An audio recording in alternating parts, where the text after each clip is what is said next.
Hello everyone.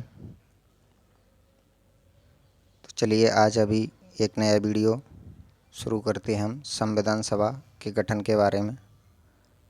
संविधान सभा का गठन, संविधान का निर्माण, संविधान के निर्माण की ज़रूरत क्यों पड़ी, ये सारी चीज़ें इस वीडियो में डिस्कस करेंगे। तो चलिए शुरू करते हैं। सबसे पहले भारत शासन अधिनियम। संविधान निर्माण में भारत शासन अधिनियम का एक अहम रोल रहा है। यहाँ से सर्वाधिक जो संविधान का पार्ट है वो सर्वाधिक पार्ट भारत शासन अधिनियम 1935 के द्वारा ही लिया गया है। इसे ही भारत का लघु संविधान भी कहा जाता है। इस पॉइंट को याद रखिएगा। भारत का लघु संविधान किसे कहा जाता है? भारत शासन अधिनियम 1935 को। इससे अधिकांश भाग 1935 का भारतीय संविधान में लिया गया है। इस अधिनियम के द्वारा ही अखिल भारतीय संघ की स्थापना की गई थी।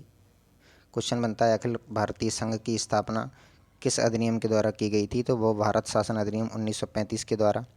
या क्वेश्चन बनता है भारतीय संघीय न्यायालय की स्थापना किस अधिनियम के द्वारा की गई थी? तो यह भी संघीय न्यायालय की स्थापना भी भारत शासन अधिनियम 1935 के द्वारा की गई थी। तो ये भी दो महत्वपूर्ण प्रश्न हैं। अखिल भारतीय संघ की स्थापना और संघीय न्यायालय की स्थापना यह किस अधिनियम के अंतर्गत की गई थी? तो भारत शासन अधिनियम 1935 के द्वारा। आगे देखते हैं भारतीय संविधान के गठन, संविधान सभा का। संविधान के गठन की मांग सबसे पहले किसने की थी? तो यह पॉइंट है, भारतीय संविधान की पहली बार संविधान सभा के गठन की झलक 1895 में बाल गंगाधर राव द्वारा स्वराज विधेयक में देखने को मिली थी। पहली बार संविधान के गठन की झलक 1895 में बाल गंगाधर राव द्वारा देखने को, उनके स्वराज विधेयक लाए थे उसमें देखने को मिली थी।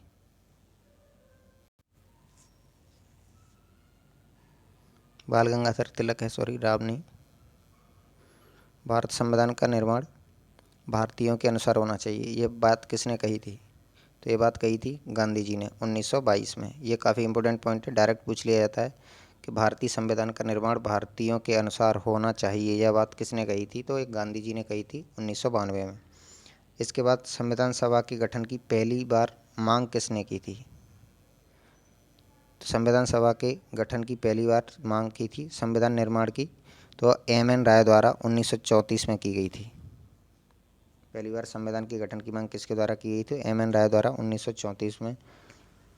इसके बाद ये काफ़ी महत्वपूर्ण पॉइंट है कि औपचारिक रूप से यानी कि लिखित रूप से संविधान के गठन की मांग किसके द्वारा की गई थी? तो यह पंडित जवाहरलाल नेहरू द्वारा की गई थी लाहौर अधिवेशन 1936 में। जो कांग्रेस का लाहौर अधिवेशन हुआ था 1936 में, उस अधिवेशन के अंतर्गत पंडित जवाहरलाल नेहरू द्वारा लिखित रूप में संविधान के गठन की मांग की गई थी। इसके बाद प्रश्न आता है अगस्त प्रस्ताव कब भेजा गया था? तो अगस्त प्रस्ताव 1940 में भेजा गया था।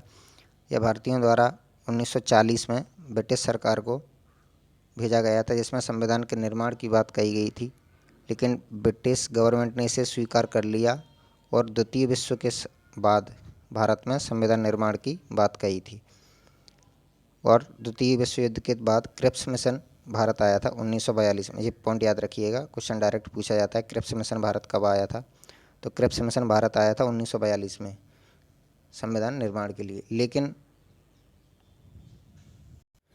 लेकिन मुस्लिम लीग की असहमति के बिना, मुस्लिम लीग इससे सहमत नहीं थी, तो उन्होंने क्रिप्स मिशन को वापस भेज दिया गया था। इसके बाद फिर से संविधान के निर्माण की मांग उठी और 1946 में कैबिनेट मिशन भारत आया था, जुलाई 1946 में। ये पॉइंट याद रखिएगा, डायरेक्ट पूछ लिया जाता है। क्रिप्स मिशन की बात की है तो कब आया था? 1942 में। लेकिन कैबिनेट मिशन कब आया था? 1946 में। इसमें 3 सदस्य थे, रदरफोर्ड क्रिप्स, पैथिक लॉरेंस और ए.बी. अलेक्जेंडर। इनकी संततियों के आधार पर ही भारतीय संविधान का गठन हुआ था, ये याद रखिएगा। कैबिनेट मिशन कितने सदस्यीय था? तो 3 सदस्यीय था। इसमें कौन कौन से सदस्य थे? Rutherford Cripps, Pethick Lawrence, A B. Alexander. इसके बाद संविधान का निर्माण करने के लिए कुल सदस्य निर्धारित किए गए थे कैबिनेट मिशन द्वारा 389, 389। जिन्हें प्रांतीय क्षेत्रों से चुनकर लाया गया था, जिसमें एक सदस्य 10 लाख जनसंख्या का प्रतिनिधित्व कर रहा था। ये पॉइंट डायरेक्ट पूछा भी गया है कई बार कि संविधान सभा में एक सदस्य कितनी जनसंख्या का प्रतिनिधित्व कर रहा था, तो वो 10 लाख जनसंख्या का एक प्रतिनिधि था उस समय। इसमें कुल सदस्य संख्या थी 389। अगर इसमें बात की जाए कहाँ कहाँ से थे सदस्य, तो 292 सदस्य थे ब्रिटिश प्रांतों से, जहाँ पर ब्रिटिश सरकार का आधिपत्य था। उसके बाद 4 सदस्य कमिश्नरी से लिए गए थे, तो इसमें कमिश्नरी से लिए गए थे 4 सदस्य। इसके बाद 93 सदस्य जो कि देसी रियासतों से आए थे। इस प्रकार कुल 289 सदस्य थे। इससे आगे बात की जाए तो देखें, देसी रियासतों ने चुनाव में शामिल होने से इनकार कर दिया था। बाद में ये सदस्य आने थे, निर्धारित किए गए थे कैबिनेट मिशन के द्वारा, लेकिन इसमें देसी रियासतों ने चुनाव में शामिल होने से मना कर दिया और फिर चुनाव 296 सदस्यों के बीच होना था, जिसमें 296 से 213 सामान्य सदस्य थे, 79 मुस्लिम सदस्य थे, बाकी 4 सिख संप्रदाय से थे। आगे बात की जाए तो कुल सदस्य 296 में से अगर पार्टी वाइज देखा जाए तो 208 कांग्रेस को सीटें मिली थी। जो वोटिंग हुई थी उसमें से 208 सीटें कांग्रेस के पक्ष में थी, बाकी 73 मुस्लिम लीग को और 15 अन्य दलों को मिली थी। इसमें डायरेक्ट क्वेश्चन पूछ लिया जाता है, संविधान सभा के गठन में कांग्रेस को कुल कितनी सीटें मिली थी, तो 208। आगे अब बात की है संविधान का गठन, संविधान सभा का गठन। तो संविधान सभा की पहली बैठक कब हुई थी, ये डायरेक्ट पूछा जाता है। संविधान सभा की पहली बैठक कब हुई, तो ये डेट याद रखिएगा, 9 दिसंबर 1946 को संविधान सभा की पहली बैठक हुई थी। कहाँ पर हुई थी, तो दिल्ली स्थित कौशल चैम्बर के पुस्तकालय में। और इसी बैठक में डॉक्टर सच्चिदानंद सिन्हा को संविधान सभा का अस्थायी अध्यक्ष चुना गया था। ये पॉइंट कई बार एग्जाम में पूछा गया है कि संविधान सभा के अस्थायी अध्यक्ष कौन थे। तो इसमें काफ़ी कन्फ्यूजन होता है कि राजेंद्र प्रसाद थे या डॉक्टर सच्चिदानंद सिन्हा थे। इसके बाद 11 दिसंबर 1946 को डॉक्टर राजेंद्र प्रसाद को संविधान सभा द्वारा स्थायी अध्यक्ष चुना गया था। कन्फ्यूज नहीं होना, इसमें अस्थायी अध्यक्ष की बात की जाए तो सच्चिदानंद सिन्हा, स्थायी अध्यक्ष की बात की जाए तो डॉक्टर राजेंद्र प्रसाद। ये कब चुने गए थे, तो 11 दिसंबर 1946 को संविधान सभा का स्थायी अध्यक्ष चुना गया था, जबकि अस्थायी अध्यक्ष की बात की जाए तो सच्चिदानंद सिन्हा। इसके बाद 13 दिसंबर 1946, ये डेटें आप क्रम से याद रखेंगे तो याद रखने में आसानी होगी। 9 दिसंबर 1946 संविधान सभा की पहली बैठक, 11 दिसंबर को राजेंद्र प्रसाद को संविधान सभा का स्थायी अध्यक्ष, 13 दिसंबर को 1946 को पंडित जवाहरलाल नेहरू द्वारा उद्देश्य प्रस्ताव लाया गया और संविधान की कार्रवाई प्रारंभ की गई। अब क्वेश्चन पूछा जाए कि संविधान की कार्रवाई कब प्रारंभ की गई, तो 13 दिसंबर 1946 को। लेकिन क्या हुआ था, मुस्लिम लीग ने इसका विरोध किया और अलग से पाकिस्तान राज्य के साथ संविधान निर्माण की बात कही थी। अब क्वेश्चन पूछा जाए कि मुस्लिम लीग ने अलग से संविधान निर्माण की या पाकिस्तान राज्य की मांग कब की गई, तो 13 दिसंबर 1946 में उद्देश्य प्रस्ताव के द्वारा। नेक्स्ट, संविधान सभा के गठन के समय कुछ समितियों का गठन किया गया था। संविधान का निर्माण कैसे किया जाए या कौन कौन सी चीज़ों की आवश्यकता होगी या कौन कौन से फैक्ट हैं जो संविधान में जोड़े जाएं, तो उसके लिए कई समितियां गठित की गई थी और उनके अलग अलग अध्यक्षों का चुनाव किया गया था। जैसे कि क्वेश्चन पूछे जाते हैं डायरेक्ट, आपको समितियां और उनके अध्यक्ष याद रखने हैं। जैसे कि नियम समिति के अध्यक्ष डॉक्टर राजेंद्र प्रसाद, संचालन समिति के अध्यक्ष डॉक्टर राजेंद्र प्रसाद, शक्ति समिति, ये पूछा जाता है शक्ति समिति, तो इसके सदस्य कौन थे, पंडित जवाहरलाल नेहरू। झंडा समिति, इसमें कई बच्चों का कन्फ्यूजन रहता है कि झंडा समिति के अध्यक्ष कौन थे, राजेंद्र प्रसाद थे या जेपी कृपलानी थे, तो जेपी कृपलानी थे झंडा समिति के अध्यक्ष। ये काफ़ी इंपॉर्टेंट है। प्रांतीय समिति, प्रांत से याद आता है देसी रियासतें जो कि प्रांतीय थीं, तो इनका अध्यक्ष कैसे चुना गया था, सरदार वल्लभ भाई पटेल को। सबसे महत्वपूर्ण जो समिति है वो है प्रारूप समिति, मसौदा समिति या ड्राफ्टिंग समिति। ये तीनों एक ही समिति के नाम हैं, अलग अलग, आपको तीनों नाम याद रखने हैं। इसके अध्यक्ष थे डॉक्टर भीमराव अंबेडकर जी। इसकी स्थापना की गई थी प्रारूप समिति की 29 अगस्त 1947 को, और यह समिति 7 सदस्यीय समिति थी। इसके बाद डिसीजन लिया गया कि संविधान निर्माण के लिए कहाँ क्या किन किन चीज़ों को जोड़ा जाए जिससे एक भारतीय अच्छा संविधान लागू किया जाए। तो इसके लिए इस समिति ने डिसाइड किया, करीबन समितियों द्वारा प्रतिनिधिमंडल बनाया गया और डिसाइड किया कि संविधान निर्माण के लिए 60 देशों के संविधान का अवलोकन करने के लिए भेजा गया था, जिनमें से 10 देश। अगर क्वेश्चन पूछा जाए कि भारतीय संविधान में कुल कितने देशों से स्रोत शामिल किए गए थे, तो 10 देशों से संविधान में से कुछ विदेशी स्रोत एकत्रित कर भारतीय संविधान की नींव रखी गई थी। इसीलिए ये काफ़ी इम्पोर्टेंट पॉइंट है, भारतीय संविधान को उदारी का थैला कहा जाता है। प्रश्न पूछा जाता है उदारी का थैला किसे कहा जाता है, तो वो भारतीय संविधान को। नेक्स्ट देखते हैं संविधान के विदेशी स्रोत, यानी किस किस देश से क्या क्या हमारे संविधान में जोड़ा गया था। तो इसके लिए अमेरिका से राष्ट्रपति का पद, उपराष्ट्रपति का पद, सुप्रीम कोर्ट, हाई कोर्ट, महाभियोग की प्रक्रिया और मूल कर्तव्य, ये अमेरिका से जोड़े गए थे। अमेरिका के संविधान के लिए एक पॉइंट ये भी याद रखिएगा कि दुनिया में सबसे छोटा संविधान कहाँ का है, तो वह है अमेरिका। इसमें कुल 17 आर्टिकल हैं। अमेरिका के संविधान में कितने आर्टिकल हैं? 17। अब बात की जाए एकल नागरिकता, तो यह कहाँ से ली गई थी? ब्रिटेन से। संसद की प्रक्रिया ब्रिटेन से। ब्रिटेन के संविधान के बारे में यह अलिखित संविधान है ब्रिटेन का। इसके साथ इजराइल और न्यूजीलैंड का संविधान भी अलिखित संविधान है। यहाँ पर संविधान का लिखित में कोई भी रिकॉर्ड नहीं है। अब बात की जाए आपातकालीन उपबंध, यह कहाँ से लिए गए थे, तो यह जर्मनी से लिए गए थे। राज्य के नीति निर्देशक तत्व, राज्यसभा में मनोनीत 12 सदस्य, ये काफ़ी इम्पोर्टेंट है, कई बार पूछा भी जाता है। ये कहाँ से लिए गए, तो आयरलैंड से।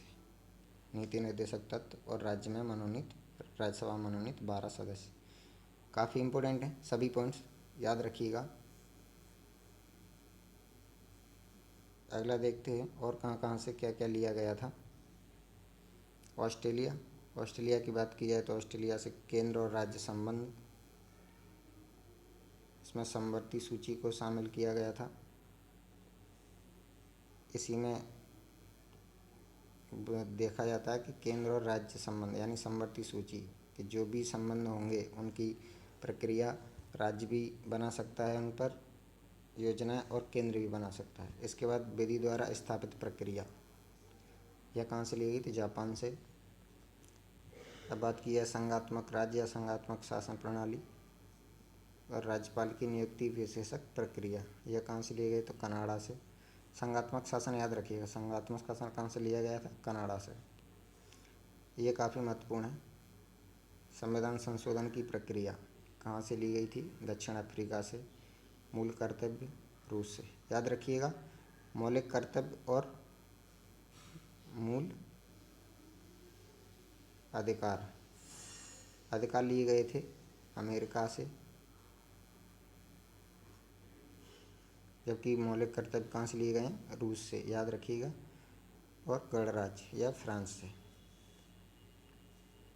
आगे देखें संविधान का निर्माण कब हुआ, इसके बारे में पॉइंट्स देखते हैं। सारे के सारे पॉइंट इम्पोर्टेंट हैं, सभी पर स्टार लगा लीजिएगा, ट्रिपल स्टार, सभी पॉइंट महत्वपूर्ण हैं।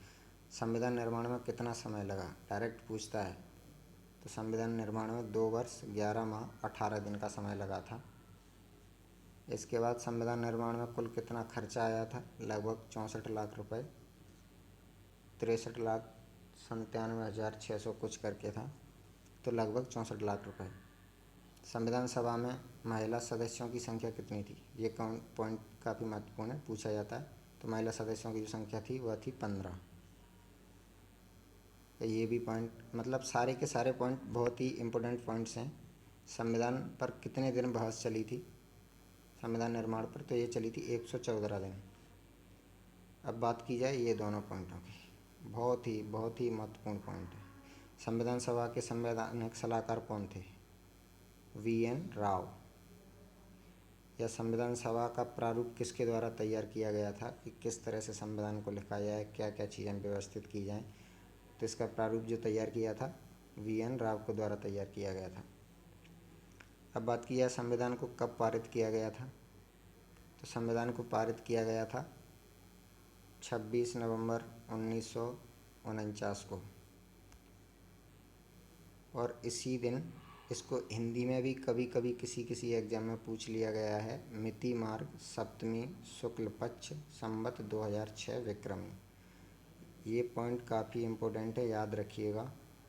संविधान को 26 नवंबर 1949 को पारित किया गया था। इसमें से 15 आर्टिकल उसी दिन लागू किए गए थे 26 नवंबर 1949 को, और 26 नवंबर को ही संविधान दिवस मनाया जाता है। याद रखिएगा ये पॉइंट भी, संविधान दिवस कब मनाया जाता है, तो 26 नवंबर को। और 26 नवंबर को कितने आर्टिकल लागू किए गए थे, तो 15 आर्टिकल जो 26 नवंबर को लागू किए गए थे। बाकी के सारे आर्टिकल या पूर्ण संविधान 26 जनवरी 1950 को लागू किया गया था, वो भी हम आगे पढ़ेंगे। आगे देखें। अब बात की जाए संविधान सभा के वाचनों की, कितने वाचन हुए थे, तो संविधान सभा के 3 वाचन हुए थे। इसमें अंतिम वाचन हुआ था 26 नवंबर 1949 को। इसी दिन 15 अनुच्छेदों को तुरंत लागू कर दिया गया। शेष अनुच्छेदों को 26 जनवरी 1950 को पूरे भारत में लागू कर दिया गया। और इसी दिन से भारत में गणतंत्र दिवस मनाया जाता है। गणतंत्र दिवस कब मनाया जाता है? 26 जनवरी 1950 को। यहाँ पर बात की जाए 26 जनवरी 1950 को जब पूर्ण संविधान लागू हुआ था, तो संविधान में कितने कितने अनुच्छेद थे, भाग थे, अनुसूचियाँ थीं, तो 395 अनुच्छेद थे, 22 भाग, 8 अनुसूचियाँ थीं। वर्तमान की बात की जाए तो अनुच्छेद 395 ही, भाग 22, अनुसूचियाँ 4 बढ़ चुकी हैं। कब कब जोड़ी गई ये हमने प्रीवियस वीडियो में बताया था आपको, जो अनुसूचियाँ का सारा टॉपिक पढ़ाया था। अगर आपने वो वीडियो नहीं देखा है तो डिस्क्रिप्शन में लिंक है, आप वो वीडियो भी देख लीजिए, जिसमें अनुसूचियों के बारे में संपूर्ण जानकारी दी गई है। अब बात की जाए 395, कहीं कहीं आपको मिलेगा कि संविधान में कितने अनुच्छेद हैं, और ऑप्शन में 395 है ही नहीं, तो वहाँ पर 400 प्लस में है कुछ खंड उपखंडों के आधार पर। ऐसे भाग 9 है, भाग 9A है, जिसमें नगर निगमों को जोड़ा गया था 74वें संविधान संशोधन 1992 के द्वारा। तो इस तरह से खंड उपखंडों के आधार पर अनुच्छेदों की संख्या 400 प्लस है। नेक्स्ट देखें। अब बात की जाए देशी रियासतों की। संविधान सभा में सभी रियासतें शामिल हो गई थीं, लेकिन कुछ रियासतें थीं जो शामिल नहीं हुई थी, तो उन्हें डिस्कस करते हैं। भारत में कुल रियासतों की बात की जाए तो 552 रियासतें थीं, जिनमें से 549 रियासतें या तो हिंदुस्तान में मिल गई थीं या पाकिस्तान में मिल गई थीं। लेकिन 3 रियासतें ऐसी थीं जो भारत में मिलाने नहीं मिली थीं, और इनको भारत में मिलाने की जिम्मेदारी सरदार वल्लभ भाई पटेल को दी गई थी। यानी प्रांतीय समिति के अध्यक्ष भी थे सरदार वल्लभ भाई पटेल, और इसी वजह से इन रियासतों को मिलाने की जिम्मेदारी सरदार वल्लभ भाई पटेल को दी गई थी। यह रियासतें कौन कौन सी थीं? जूनागढ़ रियासत, गुजरात में आता है जूनागढ़, ये जनमत संग्रह से, जम्मू कश्मीर विलय पत्र से, हैदराबाद रियासत पुलिस कार्रवाई से। याद रखिएगा इसमें आर्मी नहीं है, आर्मी नहीं है, इसमें पुलिस कार्रवाई है। या आप लगा दो, ऑप्शन में मिलेगा आपको कि फौजदारी या फौजी कार्रवाई, तो वो नहीं है, इसमें पुलिस कार्रवाई आंसर रहेगा इसका। क्वेश्चन डायरेक्ट पूछा जाता है कि जूनागढ़ रियासत को किस आधार पर भारतीय संघ में मिलाया गया था? जनमत के आधार पर, जनमत संग्रह के आधार पर। जम्मू कश्मीर की बात की जाए तो विलय पत्र के आधार पर। अगर पूछा जाए कि हैदराबाद रियासत को किस आधार पर भारतीय संघ में मिलाया गया था, तो पुलिस कार्रवाई के द्वारा। आगे देखें, संविधान के बारे में कुछ महत्वपूर्ण पॉइंट हैं, इन्हें भी पढ़ें।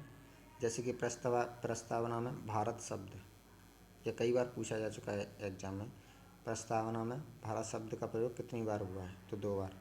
कब कब हुआ है, शुरुआत में ही। एक आता है हम भारत के लोग, हम भारत के लोग, तो एक बार तो पहली लाइन में ही है। इसी के बाद आता है भारत की अखंडता, संप्रभुता, भारत, बस यही 2 बार मिलेगा आपको संविधान की प्रस्तावना में भारत शब्द का प्रयोग। तो याद रखिएगा, प्रस्तावना में भारत शब्द का प्रयोग कितनी बार हुआ है, तो 2 बार।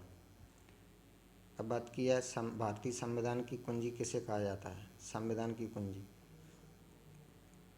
इसमें आपको ऑप्शन मिलेंगे राज्य के नीति निर्देशक तत्वों को, या अनुच्छेदों को, संविधान के भागों को, या अनुसूचियों को, या प्रस्तावना को। तो इसका राइट आंसर हो जाएगा संविधान की प्रस्तावना को भारतीय संविधान की कुंजी कहा जाता है।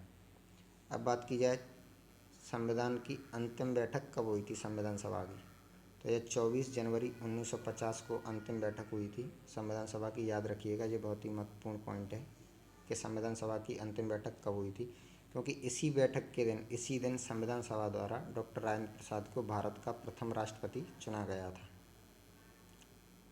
याद रखिएगा, भारत का प्रथम राष्ट्रपति कब चुना गया था, तो 24 जनवरी 1950 को। अब बात की जाए, ये 3 पॉइंट हैं, ये भी काफ़ी महत्वपूर्ण हैं। संविधान सभा द्वारा राष्ट्रीय ध्वज को कब अपनाया गया था, तो संविधान सभा द्वारा 22 जुलाई 1947 को राष्ट्रीय ध्वज को अपनाया गया था। इसके बाद बात की जाए संविधान सभा द्वारा राष्ट्रीय गान, 24 जनवरी 1950 संविधान सभा की अंतिम बैठक में। और संविधान सभा का राष्ट्रीय गीत, तो यह 26 जनवरी 1950 को, यानी गणतंत्र जिस दिन लागू हुआ था हमारे देश में पूर्ण संविधान, उसी दिन राष्ट्रीय गीत को, वंदे मातरम को 26 जनवरी 1950 को अंगीकृत किया गया था। याद रखिएगा, गीत और गान में अंतर, राष्ट्रीय गीत कौन सा है और गान कौन सा है, इसमें भी काफ़ी लोग कन्फ्यूजन होते हैं। राष्ट्रीय गीत है हमारा वंदे मातरम, जबकि राष्ट्रीय गान है जन गण मन। तो ये दोनों पॉइंट याद रखने हैं आपको, राष्ट्रीय गीत और गान में अंतर, कन्फ्यूजन नहीं होना है। पहले गान को अंगीकृत किया गया था जन गण मन को 24 जनवरी 1950 को, उसके बाद राष्ट्रीय गीत को 26 जनवरी 1950 को अंगीकृत किया गया था। तो ये थे कुछ पॉइंट्स जो संविधान सभा और संविधान के निर्माण से रिलेटेड इस वीडियो में कवर किए थे। अगर वीडियो अच्छा लगा हो दोस्तों, तो प्लीज़ दोस्तों के साथ शेयर करें, चैनल को सब्सक्राइब करें। अगर इस वीडियो की PDF जो भी भाई चाहता है, तो उसकी लिंक डिस्क्रिप्शन में है, या चैनल के अबाउट सेक्शन में जाके वहाँ से आप टेलीग्राम ग्रुप ज्वाइन कर सकते हैं, वहाँ पर इस वीडियो की आपको PDF मिल जाएगी। थैंक यू, जय हिंद।